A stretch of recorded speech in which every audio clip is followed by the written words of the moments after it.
It was always the Jags. It's always the Jags. It's always the Jags. Always the Jags. Welcome back in to Always the Jags. Of course, today we have to discuss our, I don't know, horrifying is the right word, but just sad loss against the Browns last week as we prepare to face Buffalo on the road. Welcome back into Always the Jags, everyone on Instagram Live as well. At this point, so we're going to talk about what went wrong versus the Browns. And, is it time to press the panic button? How are Jaguars fans and players and coaches feeling? At this point, it's really hard to be optimistic because it's a tale of two halves in both games, right? Like in Miami, we controlled the entire first half and then couldn't hold on to keep the win because all the momentum shifted. And then in the Browns game, we were asleep the entire first half and then finally woke up in the second half and were able to switch the momentum to our side, but we still couldn't hold on.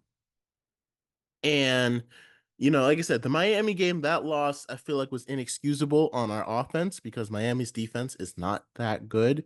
And I don't want to blame this loss on our defense on the other hand, because our defense still played well, right? But as far as if I'm looking at the Miami game, okay, they have an extremely high-powered offense. And it's okay, their defense, though, isn't as good, so it's going to be up to our offense to keep pace with Miami's offense. And if our defense can get a few key stops, then our offense will get us the win. And this game is the opposite because the Browns defense, let's not forget, it is the best defense in the league last year. And probably still, if they got thrashed by the Cowboys, so they probably won't end up being the best defense this year, but they still kept all those same players. So it's still one of the best defenses in the NFL, period. Maybe even the best defense. So to me, I'm looking more at our defense, hey, we're going to need you guys to make some key plays and some key stops. So that way our offense can get back out there and try to tire out that defense because it's going to be hard. And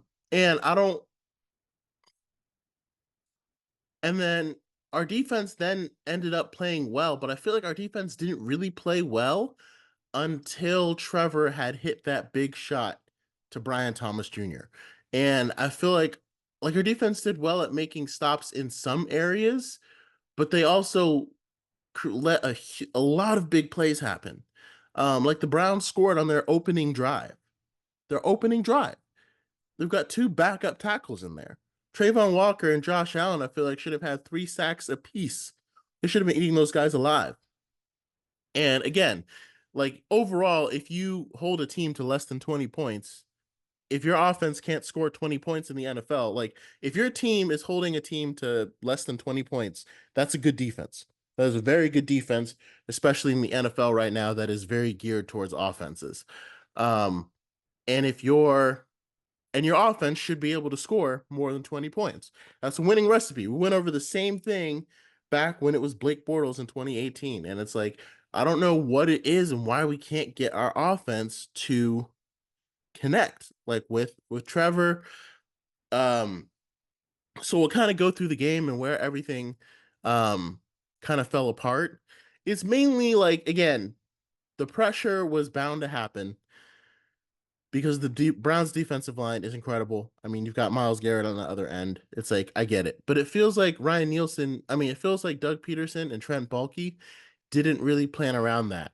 It kind of felt like they were they didn't really they had some chips on Myles Garrett, but they weren't really double teaming him. They didn't have a plan to get the ball out of Trevor's hands. Meanwhile, Cleveland's offense, Kevin Stefanski, it's he ran the offense in a way that would play to Deshaun Watson's strengths and to hurt our defense. He got the ball out of his hand quickly, and then when it was time to go play hero ball, he let him go play hero ball. It felt like Doug Peterson, and if anyone, you can correct me if I'm wrong, but it felt like Doug Peterson and Ryan Nielsen just decided to run their same Doug Peterson and um can't think of the offensive coordinator's name. Press Taylor decided to run the exact same offensive scheme that they always run. And I don't know if we did switch it up in the second half, but again, once we got that momentum, that changes everything because when you have that momentum, everybody plays a little harder. You start blocking your guys better, and we had enough to go take the game. Had that touchdown not been called back, I'm pretty sure we would have won because again, the momentum switch was different because we went down to the 2 and had a touchdown called back by a bad penalty. And we were playing hurry up offense and that kind of thing. Like if you score a touchdown in front of your home fans and it's the go ahead touchdown, like your defense is going to be galvanized to go and get that stop. Because we didn't get the stop, because we only had to settle for 3 because we couldn't get the touchdown. We ended, and especially if it was on 1st and goal, because that really keeps all the juices and the momentum flowing. But because we couldn't get that stop, and then our defense couldn't stop the Browns from marching down the field, and making it I think at that point it was 13-16. And then the Browns committed so many penalties that they hurt themselves, and then they punted, and then of course we had the safety. So it all goes back, it all goes back to momentum because is such a huge factor in NFL games. And it's like to go from 1 week where we had it ripped away from us, and then to go to the next week where we had it but couldn't keep it, it's really hard to be like, okay, what do we need to improve on and what's not working? I think the number one thing is probably the offensive line. Anton Harrison does not look as good as he did at the end of the year. Like at the beginning of last year, he was kind of a turnstile, right? But he was a rookie.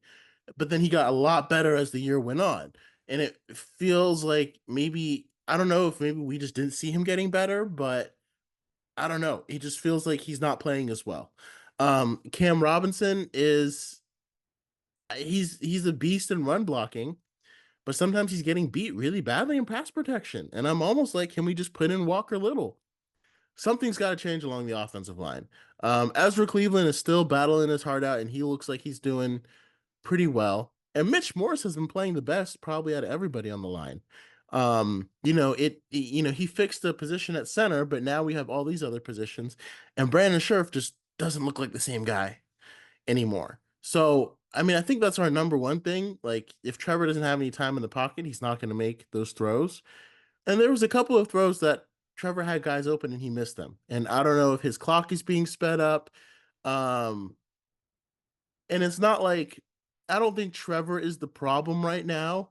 I think when you have a quarterback who's worth $55 million, you'd expect your team to be better than 0-2 at the beginning of the season. But again, you also got to remember, okay, we played 2 playoff caliber teams, right? These are playoff teams from last year, and one of whom was the playoff team that didn't have their starting quarterback in the playoffs. Now, while that quarterback did not look good against the Cowboys, and this should have been a win for the Jaguars, again, we were playing 2 playoff teams that have playoff, aspirations and made runs into the playoffs last year. However, that was the standard, and we went toe to toe against them, and lost by 1 score. And these aren't even really 1 score games. Like, they look like 1 score games because they are, obviously, but these are literally 1 play games. 1 play games. Like how the Ravens lost to the Chiefs in a 1 score game, but it was really Isaiah Likely's foot. That was a 1 play game. You know what I mean?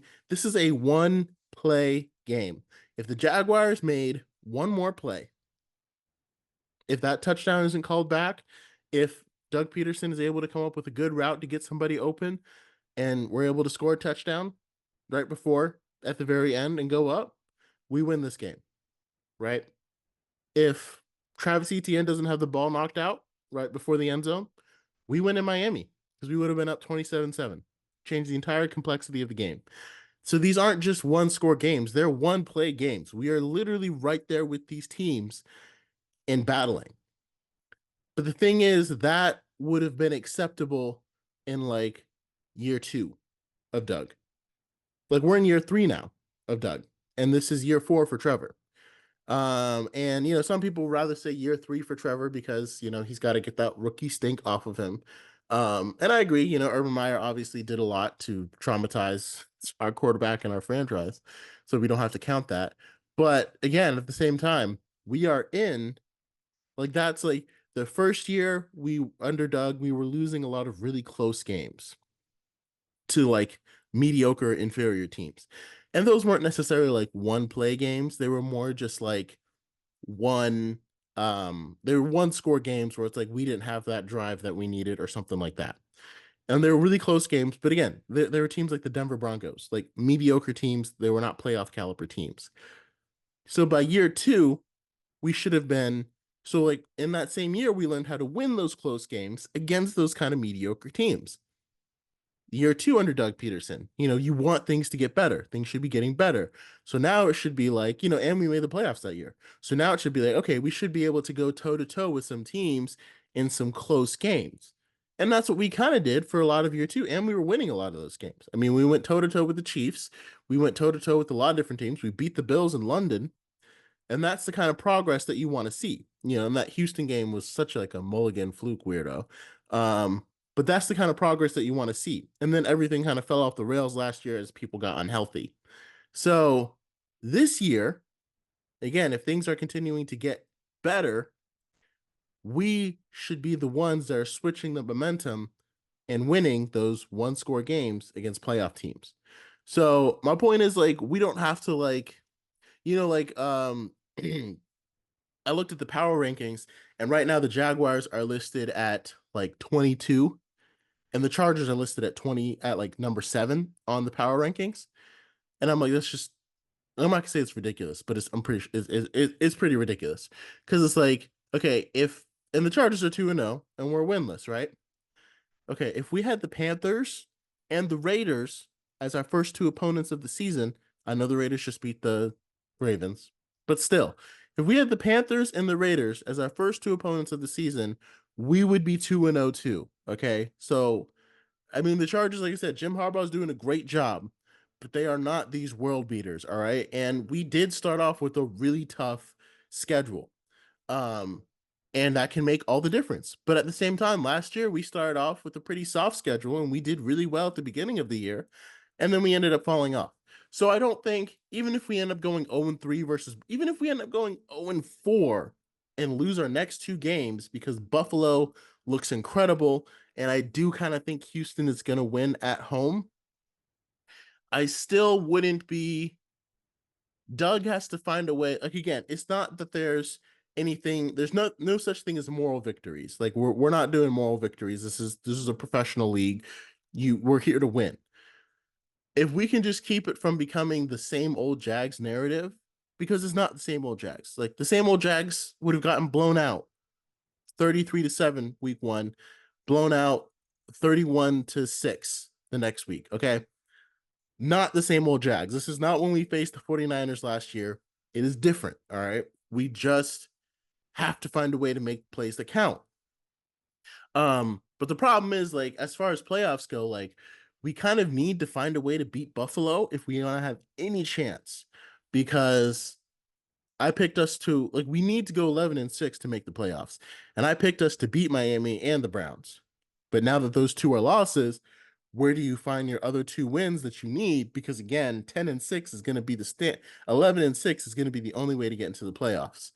And I mean, the Jets weren't looking as great as I thought they were. So like that kind of seemed like it was going to be a chance. But then Aaron Rodgers just tore up the Patriots last night. And again, the Patriots aren't that good.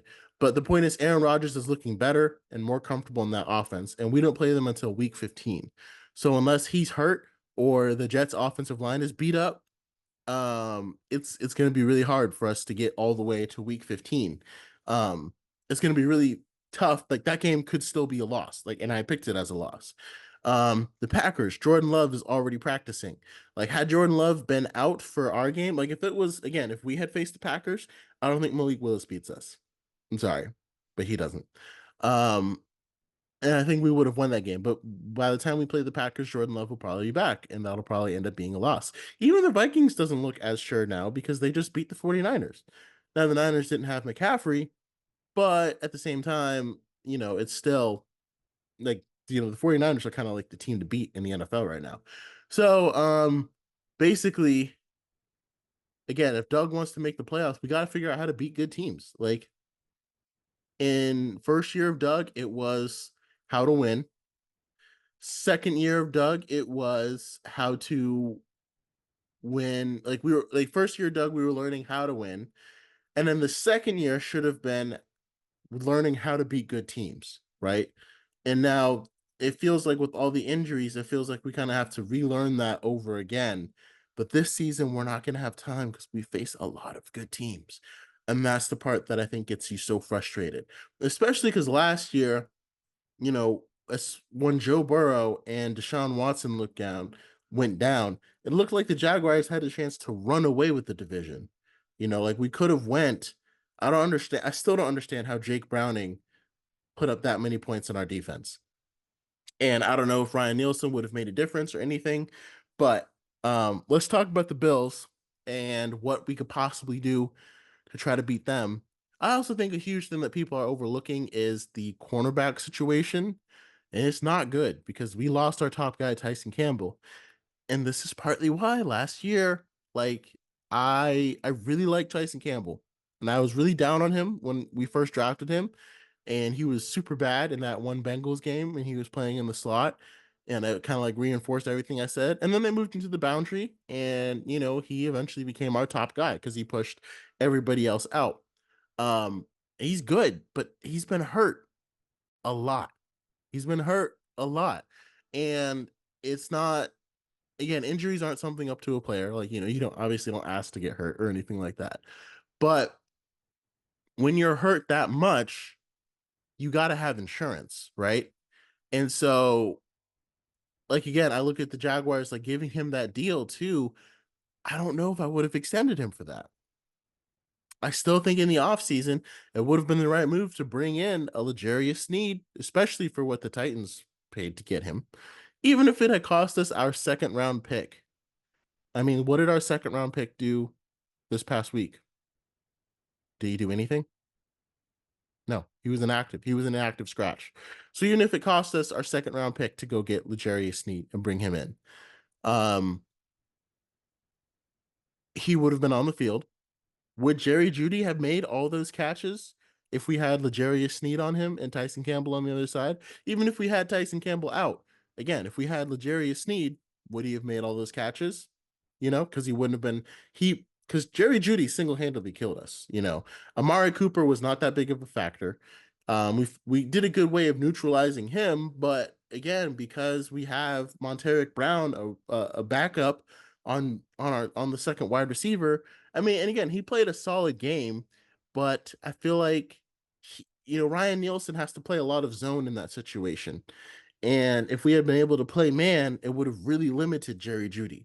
So I think that's the first thing. I don't think the Jaguars adequately addressed the cornerback situation because by treating Tyson Campbell like a cornerback one, like I said, we went out and signed Ronald Darby, and I still would have signed Ronald Darby. Like, don't get me wrong, but like Tyson Campbell, I feel like he's too hurt enough to commit the kind of money that we did and to treat him like our cornerback one.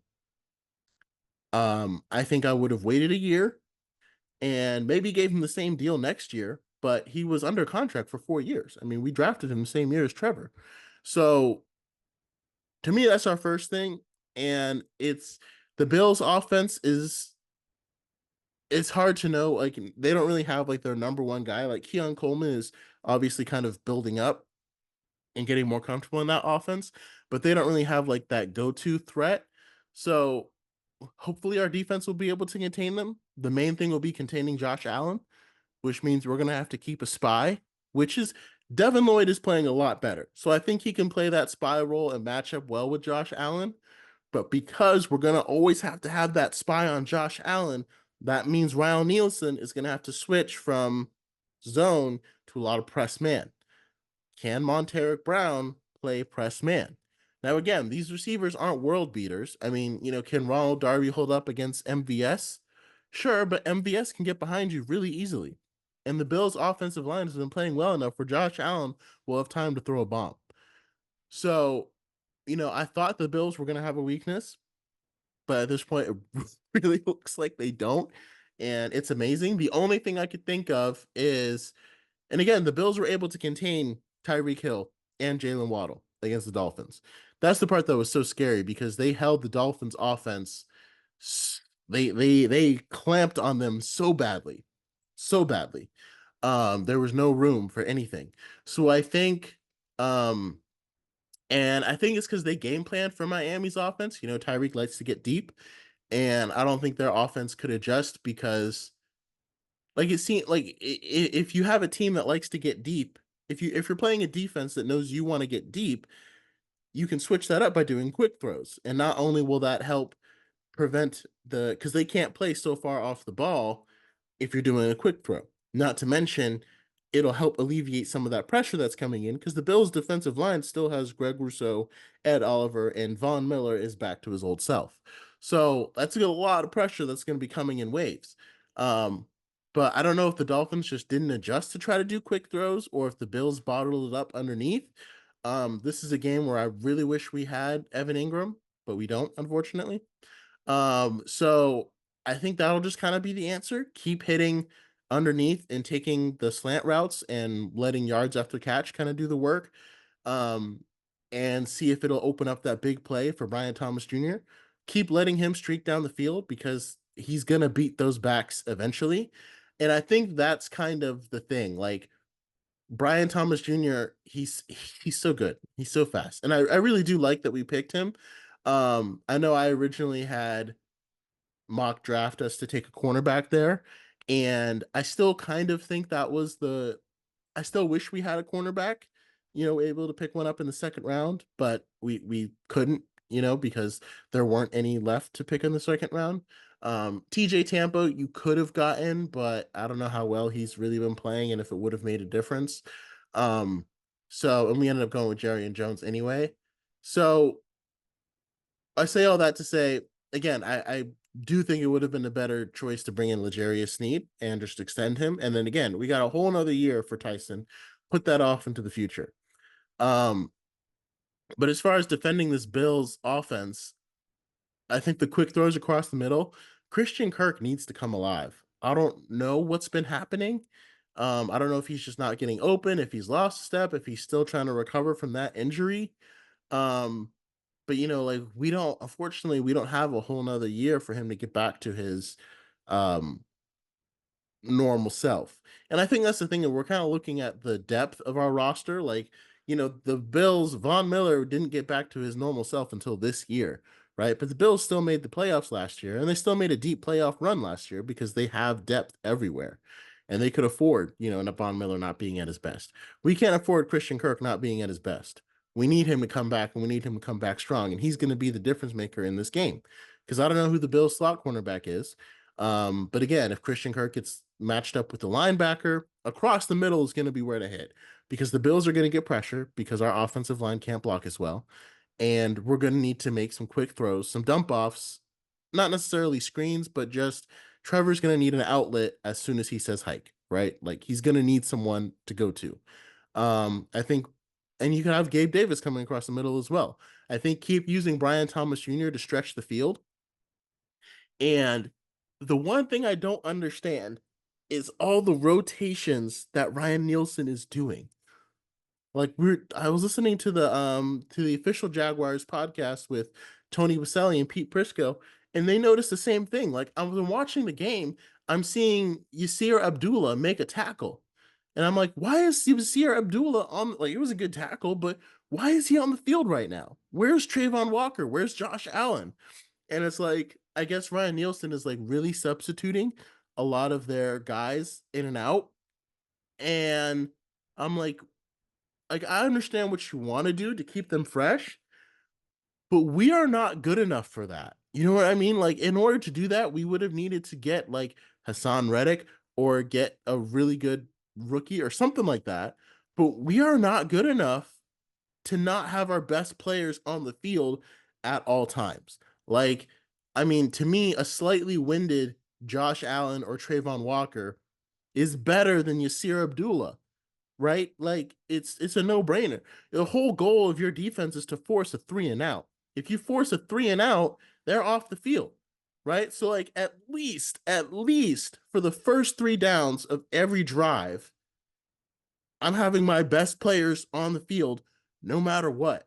I don't care what configuration. It's like the best player should be on the field. That means Eric Armstead. That means Josh Allen. That means Trayvon Walker. I know Armstead wants to play big end, and if he wants to do that, switch him with Trayvon Walker and move Trayvon Walker inside. Okay, that's the way to switch it up because Trayvon Walker is still better than Yasir Abdullah, inside or outside. He's still better than Ledbetter. He's still better than Hamilton. He's still better on the inside than any of those guys. You drafted him number 1 overall. Um, like he doesn't have to come off the field just because Armstead wants to play big end. Our linebackers, Chad Muma was out there. It's like Foye and Devin Lloyd are the guys. Keep them on the field. Foye is a tackling machine. And like, I don't know if that's just his scheme, but I just remember watching the game. Like, Jerry and Jones is in for a play, another guy's in for a play, and I'm like, I don't understand what you're trying to do. And I feel like that's like again, rotating guys to get them in the best situation. I don't know. I feel like it ends up, especially not having Foye Oluwakan on the field for the entire game, is they said that's the way that today's defense is played, but it's like Foye is the captain, right? He knows where everyone's supposed to go and where they're supposed to go. He's the heart and soul of our defense right now. I don't see how you could put him on the sidelines, even for a play. Like, he has to make sure everyone's there, right? Like, in the right spot. And again, I don't know how much the Browns rotated their players, but whenever a big play happened, Myles Garrett was on the field. It was because Myles Garrett was causing pressure. Whenever a big play happened, it was because Jeremiah Owusu-Koramoah blew it up from the linebacker spot because he's incredible. It's because Denzel Ward had sticky coverage and was keeping our guys from getting open. Like, if you look at the Browns defense compared to our defense, I don't think they were switching guys in and out. I think Jim Schwartz had his best guys on the field, and they were causing a lot of 3-and-outs. So they stayed very, very rested. And it's like again, I don't think that's necessarily why we lost the game or anything. But if you want to tell me that like our best players weren't on the field for the at least the first 3 plays, right? Like the first 3 plays, our best players need to be Armstead. You're not coming off the field. I know you want, like, if you want to, I understand it, but you are too good.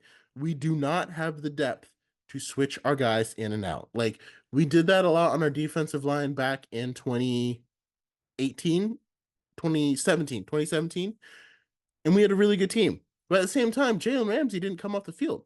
Neither did Telvin Smith or Paul Posluszny or Miles Jack. And we were playing a lot of 4-3 defense, right? So if you want to like switch between like, and I don't even mind our 4-3 defense because I think Chad Muma is good enough to be out there. You know, have Foye in the middle, Oluwakan, and then Chad Muma.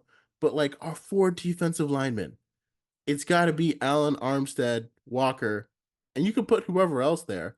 But like if I'm seeing Jeremiah Ledbetter tread out on 1st and 10, where's Armstead? Like, you paid him $17 million a year. That's the part I don't understand. And again, I understand like that's a little bit different in a way today's NFL, but you can't tell me that Ledbetter is a better run defender or pass rusher than Armstead. And if you have a chance to get your guys off the field in a 3-and-out, I'm throwing my best defensive looks on you on those 3 first plays, and my best guys are on the field. It's just that simple. So I think that's a lesson that I hope Ryan Nielsen will like implement in versus Josh Allen. Like, if the Bills are having a long drive and you need to switch guys out to get them, rested, like, okay, that's fine. They converted the first down. Okay, you can switch some guys in and out here and there. But to me, it's like at least for those first 3 plays, you got to have the best players on the field. I don't think taking a guy out for a play is worth it if an offense is consistently moving the ball down the field as well. Like, I mean, are you really that much better after 1 play? I would love to get the player's perspective on it because this doesn't feel like something we did last year. And like I said, listening to the podcast with Tony and Pete, it was kind of like players prefer to just be out there. Like players are always like, no, no, let me go, let me go. So again, I don't know if this is something that Ryan Nielsen wants. I don't know if it's something that the fans want. Not the fans. I don't know if this is something that the players want. I don't see how this makes our team better because those guys are backups for a reason. We do not have we don't have depths and scores of guys to bring in. Like the Dolphins could do that, so could the Bills, right? Because Ogba, Jalen Phillips, those Chubb, those guys are all starters. Bills have Von Miller, Ed Oliver, Greg, like they have those guys. But Yasir Abdullah, what is he doing out there? He's a backup. We drafted him in for a fourth round. Yeah, like if he was making big plays, sure, but he hasn't. So, and especially when you've got two backup tackles playing in for the Browns, yeah, Josh Allen, you're not coming off the field. And I feel like years like last year under Caldwell, he didn't come off the field, and neither did Trayvon Walker, at least for the when the defense was playing. So I like Ryan Nielsen's scheme. I feel like it's working, but at the same time, last year it was kind of the same story. Our defense was playing well, and our offense was kind of sputtering. But the difference was at the beginning of last year, we were winning games with our offense sputtering. This year, we're losing them with our offense sputtering. So, as far as the Bills game, it's like I said, originally I had it as a win. Now it looks like I don't know how the Bills got so good after gutting their entire, like a lot of their defense and offensive weapons. Um, but we're going to need a big play from somebody at some point. It's just that simple. Somebody's got to force a fumble. Somebody's got to get an interception.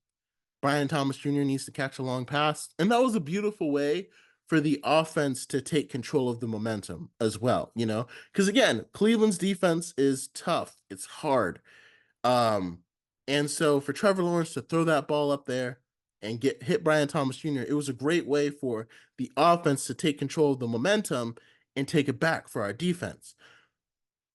And again, on those last three drives, I'd have to look at them again to see, but I'm like, if for those first three plays after the Jags had to settle for a field goal, those first three plays when the Browns just drove all the way down the field, on those very first three plays, if Josh Allen, Eric Armstead, maybe Hamilton or some other defensive tackle, like you could rotate the third defensive tackle spot, and Josh Allen with Foye Oluokun and Devin Lloyd, and if you wanted to go nickel, have Jerry Jones in the slot, and then Darby and Brown, Cisco and Johnson all playing.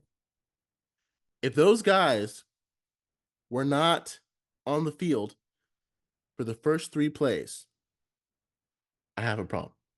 Like if Foye, Armstead, Walker, at least those guys, Lloyd, Foye, Walker, Allen, Hines Allen, and Armstead, if those five guys are not on the field for the first three plays of the Browns' last drive, that's probably why we ended up losing that game. Because those are our best guys. Like, if someone's starting their backup tackles and your backup defensive end is in there, what are you doing? Where's your advantage? You have you $30 million guy, $30 million a year because he plays like it. He's on the field the entire time. So I'll watch a little closer for this Monday night game to see if that's what we do. And I hope to God that we do. I hope we get some fan letters to Ryan Nielsen. Because again, I like his scheme. And I don't think you can convince me that his scheme works better by switching guys out. Like, I don't know if he asked them to do a lot, and that tires them out quicker. But this is football. This is professional football. They're professional athletes. I think they can handle it. And again, it's not necessarily saying like you shouldn't sub guys in at all. It's just at least the first three plays, because those are the money downs. The first three plays, if you have a chance to cause a 3 and out, you're not going to do it without your best guys on the field. So I guess that'll wrap up this episode. Let me know what you guys think about the Bills game. I mean, like you said, Tony and Pete definitely locked us winning against the Browns. If we had won against the Browns, I would feel a lot better about us going into Buffalo because I do think the Browns defense is better than Buffalo's. But now I'm not so sure. Like our one bright spot has been Brian Thomas Jr. He's been the kid that's been kind of doing it all. And it'd be hard to say, like I wasn't planning for him to turn into our number one wide receiver this soon, but he kind of is already. Like he's the guy. Um, and I know like forcing the ball to Calvin Ridley didn't really work, but also Calvin Ridley, I don't think he got open as well as Brian Thomas Jr. does. It's just that simple. Every big play that Trevor has hit to Brian Thomas Jr., he's been open. So more of that. The Bills are probably going to try to take him away, and this has got to be a bounce back game for Christian Kirk. And Christian Kirk had a good catch in the Miami game. He had some good throws, and Trevor has looked good when he has time. Like, and maybe Trevor needs to get better at playing with pressure in his face and not having it speed him up so much and making him miss throws and stuff. Um, but it seems like when he's had time, he's made some nice throws, right? But we need to see the consistency in it happening all the time. And we need to see our offense coach away for him to be better when he's got pressure because he's going to have pressure for the rest of the year. And you look back at our draft and it's like, yeah, you're out there with a guard who's a right guard who's clearly not playing at the level that he used to play at. And it makes you wonder, like, maybe we should have drafted a guard in the second round, you know? I would have been fine with that, instead of taking a defensive tackle that didn't even suit up. And meanwhile, we're still having this issue about rotating in.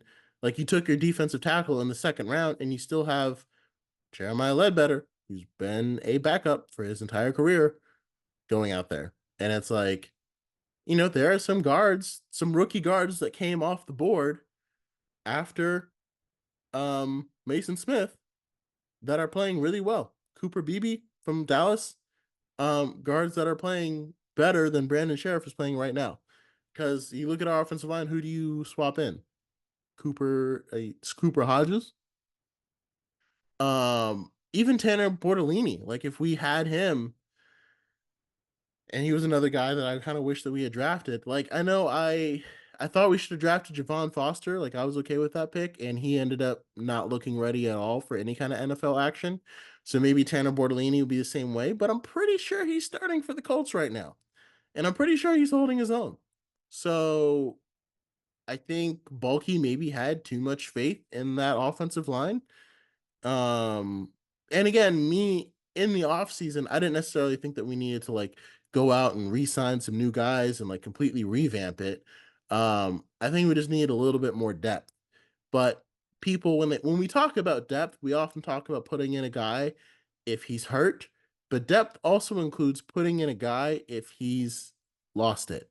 You know what I mean? Like if a guy just can't really play anymore, having depth allows you to switch it up and put someone in who maybe can jumpstart it a little bit more. Because sometimes older guys they can just lose it. You get to a certain point and you don't have it anymore. And if that's the case of Brandon Sheriff, there's no one like we can put in Cooper Hodges, but we haven't really seen enough from him to be sure that it's going to be better. So I guess I'll sign off here. Again, let me know your thoughts if you think the Jaguars are going to beat the Bills. If you think, if how do we fix our offensive issues? And let me know how you're feeling about the season. I don't think it's time to panic yet. I think I honestly wouldn't start panicking until we play the Colts. But I think if we don't figure out a win against the Bills or the Texans, the playoffs are kind of out of reach. And I think that's kind of my final verdict on it because if we lose to the Bills on Monday night, which kind of looks, I'm not going to say likely, but it's not going to be easy, obviously, there's no wins that we could really make up. Like, we could potentially sweep the Titans, maybe, because Will Levis hasn't beat us before. And we could, and I think we're going to sweep the Colts because Anthony Richardson, I don't think he's there yet. and they just lost to a Malik Willis Packers. So, and again, the Jets are just looking better, and the Packers will have Malik Willis. So it's like, where do those extra wins come from? It's a good question. So again, let me know your thoughts, and yeah, it's a bleak start to the season. Um, I mean, Bengals are 0-2 right now. So are the Ravens. A lot of close games, Like I feel better. Like I hate to say like at least we're not getting blown out, but it's true. I mean, we're not losing by double digits. We're not even losing by like one score where a team had to kneel, you know. These games are all coming down to the wire, to the last second, and it comes down to one play every single game. If you look at one play on each of these games, we win. We are literally a second, a fist, a timing, a mental error away from being 2-0. But that's not good enough because when it comes to the Bills, it just shows that like in order to beat good teams, you have to be the team that's not that way. And again, the Dolphins made a lot of mental errors and the Browns made a lot of mental errors and they still overcame and won. And that's another difference too. Is like for the Jaguars, like if you want to beat good teams and be good, you got to find a way to overcome those things and still go get the win. And so the Bills game will be a measuring stick. Like you said, beginning of the year, I really thought we would win it after the Bills just terrorized the Dolphins. And even in the Cardinals game, I thought like, oh yeah, the Bills don't look as good. But with the way the Bills just terrorized the Dolphins, pray. Pray for Jaguars. And maybe we'll see Cooper Hodges instead of Brent Sheriff. I don't know. Just keep the faith. And it was always the Jags. Still always the Jags.